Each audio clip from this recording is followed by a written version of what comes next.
మన శ్రీధర్ సీసీలో ఈ కరెంట్ అఫైర్స్కి సంబంధించి ఎలాంటి స్టేజెస్లో మనం స్టూడెంట్స్ని ట్రైన్ చేస్తున్నాము అన్నది దీని ముఖ్య ఉద్దేశం.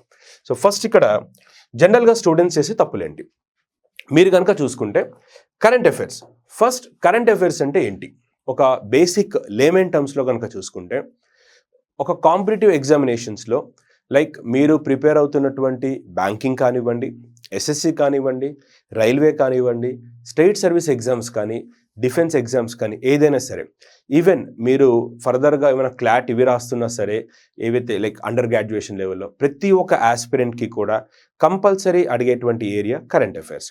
అయితే ఈ ఇంత ఇంపార్టెన్స్ ఉన్న కరెంట్ అఫైర్స్కి సంబంధించి ఎలా ప్రిపేర్ అవ్వాలి, అసలు ఫస్ట్ కరెంట్ అఫైర్స్ అంటే ఏంటి అనేది చాలామందికి వచ్చేటువంటి డౌట్.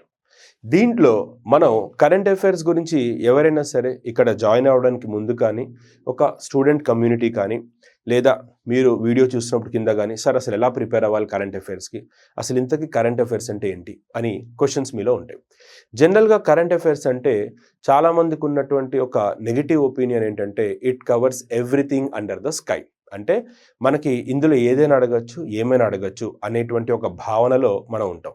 కానీ కరెంట్ అఫైర్స్ అనేది ఏంటంటే, మనం ఒక ప్రాపర్ పాత్వేలో వెళ్ళాలి. ఒక ప్రాపర్ పాత్లో కనుక వెళ్తే మనకు అది చాలా సింప్లిఫై అవుతుంది.